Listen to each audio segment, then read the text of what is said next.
किया, फिर अपने कलम के दम पे इसे भीमराव ने बुलंद किया।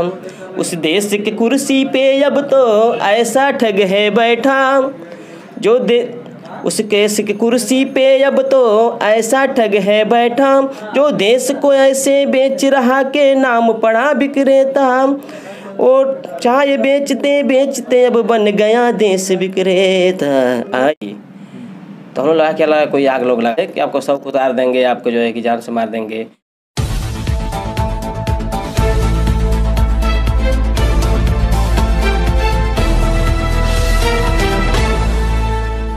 दोस्तों, आज हम आप लोगों को एक ऐसा स्टूडियो दिखाऊंगा जिस स्टूडियो के पीछे हमारी राज्य सरकार कहे तो राज्य सरकार के ही लोगों ने किया होगा, क्योंकि एक इसी स्टूडियो से जिनकी ये स्टूडियो है ना, उन्हीं का गाना आया था, एक आया देश विक्रेता, जो कि बहुत काफ़ी लोगों ने उस गाने को पसंद किए।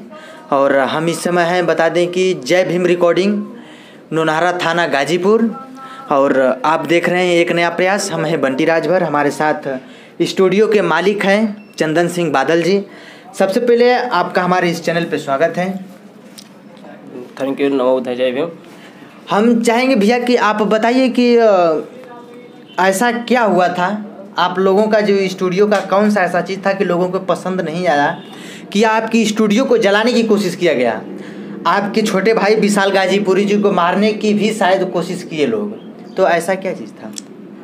सर ऐसी बात है कि विशाल जी गाजीपुरी जी का एक गाना आया था, आया देश विक्रेता जी, और उससे नाराज़ होकर के कि किसी चीज़ से उन लोगों ने बहुत तरीके से धमकियाँ देने लगे कि आपको गाना गाने का ज़्यादा शौक चढ़ा है, कि आप जो है कि ज़्यादा भाव हो गए हैं। मतलब बहुत तरह के लोग बात बोल रहे थे, आपका प्रोग्राम कितना करेंगे, क्या करेंगे, बहुत सारे लोग बोल रहे थे। और बोले कि 3 दिन के अंदर जो है कि तुमको हम लोग सबक सिखा देंगे। तो हालांकि ऐसा ही हुआ, 3-4 दिन लगभग हुआ, तब तक जो है कि पता चला कि हम लोग के स्टूडियो को लोग आक्रमण बोल दिए। अब रात को हम लोग रिकॉर्डिंग किए थे, हम लोग करने के बाद हम लोग सो गए, और सोने के बाद जो है 2-2:30 बजे रहा था उस समय, जो है कि पता चला कि हम लोग को लगा कि बाहर कोई जो है कि जाति सूचक शब्दों का प्रयोग करते हुए गाली दे रहा है। तो हम लोग भाई रात को गेट वोट खोले नहीं, उसको पहले से धमकी थी, तो गेट वोट नहीं खोला। हम लोग बाहर खिड़की में लगा बस शीशा देख रहे थे, कोई दिखाई तो नहीं दे रहा था सामने, लेकिन आवाज़ें आ रही थी अगल बगल से। तो हम लोग चलो कोई होगा, अपना चला जाएगा लो। तो थोड़े समय को लग रहा है कि कुछ जल रहा है, स्मेल जिस तक आया। तो शीशे से हम लोग देखे तो शीशे के सामने से जो बिल्डिंग थी उस पर चमक आ रही थी, जलने का दिया है। तो 100 नंबर पे फ़ोन हुआ, गाड़ी अपना पुलिस आ ही रही थी। तब तक हम लोग भी निकल कर देखे, सब तो जल रहा था, वीडियो वगैरह भी थोड़ी बनी थी। और इस तरीके का हुआ, थाने में जो है कि तहरीर दी गई, उन्होंने बोला कि विचार करेंगे, लेकिन अब तक कोई विचार नहीं किया उन लोगों ने। फिर आगे जो है कि केस उस चल रही है। तो जब स्टूडियो जलाया गया, तो जलने के बाद जब आप लोगों ने थाने पे तहरीर दिए, तो प्रशासन के लोगों ने क्या उन लोगों को ढूंढ के निकाले कि नहीं कौन जलाया था, कौन आपको मारने की धमकी दे रहा था? इस पे काम कर रहे हैं हम लोग, कह रहे कि इस पे काम किया जाएगा, लेकिन अभी तक हमको लगा नहीं किसी ने काम किया। आज एक आध बार धमकी आई थी कि हम आपके स्टूडियो के सामने खड़े हैं, आप कहाँ हो, जल्दी सामने आओ जी। तो विशाल जी ने कहा कि रुकिए 2 मिनट में हम आते हैं। विशाल जी ने इन्फॉर्म किया पुलिस में, पुलिस के लोग आए तो कोई यहाँ पे फिलहाल था नहीं। अच्छा। तो वो लोग आए, हमसे पूछे कि कोई आया था क्या यहाँ पे? मगर सर हमें तो यही सी में किसी ने आया तो नहीं, लेकिन किसी ने कॉल किया था। वो हो सकता है सर किसी ने कॉल किया होगा। तो क्या जिस नंबर से फ़ोन आ रहा था, आप लोगों को धमकियाँ मिल रही थी, उस नंबर को आप लोग थाने पे नहीं दिए? थाने पे दिया गया, सब नंबर ले गए लोग, ऐसी बात नहीं है जी।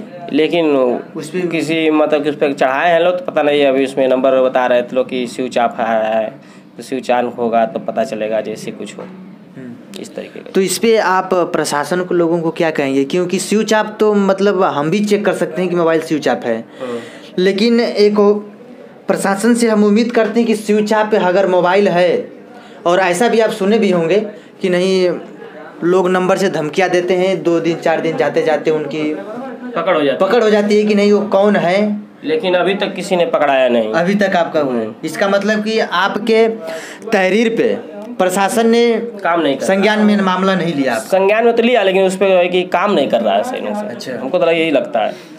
तब आप क्या कहेंगे इस पे प्रशासन की मतलब कैसे क्या कहेंगे कि नहीं वो लोग आपके प्रति उनको कोई इंटरेस्ट नहीं है या प्रशासन के ही लोगों ने और जो भी आपके कुछ हो स्टूडियो हमको जलाने का लगता है कोशिश- इंटरेस्ट नहीं लेते हैं लोग तभी तो इस चीज़ से, लेकिन अच्छा।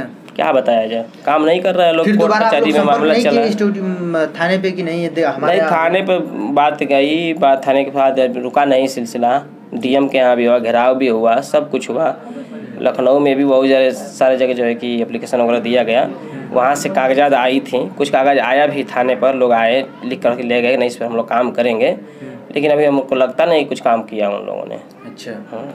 तो चाहेंगे कि जिस गाने पे स्टूडियो को जलाने की कोशिश की गई और विशाल गाजीपुरी भाई को और गायिका सपना बोस जी को मारने की भी धमकी मिल रही थी, थोड़ा सा उस गाने को आप 2 शब्द सुना दीजिए, क्योंकि आप भी पूरे भाई लोग ही मुझे लगता है कि गायक की दुनिया में हैं, तो आप बता देते हैं। जब भारत अपना बिखरा था तब चंद्रगुप्त ने अखंड देश बिखरेता, देखो आया देश बिखरेता, इस तरीके का है गाना। देखिए यही था इनके गाने की बोल, और हमें तो नहीं लगता है कि नहीं कुछ इन्होंने कुछ गलत कर दिए, क्योंकि स्टेशन भी बेच दिए, यहाँ तक कि एयरपोर्ट भी बिक गए और भी बहुत से सारे बिक गए। तो ये उसी चीज़ को इन्होंने अपने गाने के माध्यम से लोगों को सुनाए, लेकिन उनके लोगों को ये चीज़ तो पेपर में भी आती है, जैसे पेपर में भी आता है, मीडिया के माध्यम से अब बहुत सारे लोग जी बोले हैं कि ऐसा सब हो रहा है, उसी के ऊपर तो गाना लिख दिया गया बस जी, और उनका कोई खास विरोध तो किया गया, कुछ खास विरोध तो किए नहीं, लेकिन लोगों को लगा कि था वही हुआ जी। अगर ऐसा नहीं होता, ऐसा नहीं किया गया लोग, तो आखिर ऐसा हो क्यों रहा है? आखिर स्कूल इतने दिन से बंद हैं, ट्रेनें नहीं चल रही हैं जी, लेकिन कार्य चल रहा है। अच्छा, जब से आपको धमकियां मिली, क्या तब से आप मिशन गाना बंद कर दिए कि उसके बाद भी कोई गाना आया? उसके बाद भी गाना आया, उसके बाद भी आया गाना। तो कौन सा गाना? चलो देश, उसके बाद गाना आया। तो जो उसके बाद गाना आया आपका, जब स्टूडियो पे लोग जलाए, तो उसके बाद जो गाना आया उसको एक बार सुना दीजिए आप। उसके बाद गाना आया था कहाँ न्याय पाओगे बहुजन जी। कहाँ न्याय पाओगे बहुजन, कहाँ न्याय पाओगे, कहाँ न्याय पाओगे बहुजन, कहाँ न्याय पाओगे। चारों तरफ है मनों के बच्चे, चारों तरफ है मनों के बच्चे, बन के न्याय के दाता बैठे जहाँ जहाँ जाओगे, कहाँ न्याय पाओगे बहुजन, कहाँ न्याय पाओगे। ये गाना यही नहीं, जेल तक गाया गया था। अच्छा, बहुत से मिशन गायक आप लोगों को जब प्रहार हुआ तो बहुत से मिशन गायक डर गए, उन लोगों के लिए आप क्या कहेंगे? उनके लिए यही कहेंगे कि डरने की कोई जरूरत नहीं है जी। एक अभी गाना नया विशाल जी का रिकॉर्डिंग हुआ है जी। ओ सूचना मिशन हित में जारी हुआ, भीम जय भीम वालों को डरना मना, सूचना मिशन हित में जारी हुआ, भीम जय भीम वालों को डरना मना, जिसको जमाने से डर लग रहा ओ भाई थोड़ा किनारे हो जाए। इस तरह का गाना भी आ रहा है, डरने की कोई जरूरत नहीं है, बिल्कुल आप लोग बिंदास काम करिए जी। तो देखिए, हमें आजकल डरने की कोई जरूरत नहीं है, क्योंकि बाबा आप अगर डरेंगे, सब कुछ है आप लोग के साथ, अगर आप डरेंगे तो कभी आगे नहीं बढ़ेंगे। और आप देख रहे हैं यही स्टूडियो फूकी गई थी जिसमें हम इस समय हैं, इसे यहाँ से गाना रिकॉर्ड होता है, और इसके उस पार भी आप देख रहे हैं डायरेक्टर साहब बैठे हैं, उधर स्टूडियो रूम है, इसमें माइक वगैरह है, यहाँ से सिंगर गाना गाते हैं और उधर रिकॉर्ड होती है। यही स्टूडियो है जो कि इसी को लोगों ने पसंद नहीं किए कि यहीं से मिशन गायक आ रहा है विरोधी गाना, शायद इसी को हम खत्म कर देते हैं ना भैया। लेकिन कहा जाता है ना कि किसी के बिगाड़ने से कोई चीज बिगड़ने वाली नहीं है जी। और आप देख रहे हैं कोई कमी नहीं है स्टूडियो में, इतने करने की बाद भी कोई यहाँ कमी नहीं आई।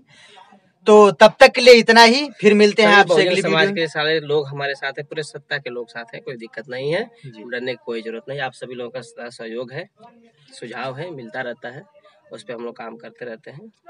धन्यवाद भैया, बहुत बहुत आशीर्वाद आप लोगों का मिलता है भैया को और हमको भी। तो आप लोगों को जब पसंद आए तो इस चैनल को सब्सक्राइब कर लीजिएगा, चैनल को सब्सक्राइब और लाइक कमेंट करके जरूर बताइए कि नहीं क्या ये लोग गाना गाए इसी तरह कि नहीं गाए।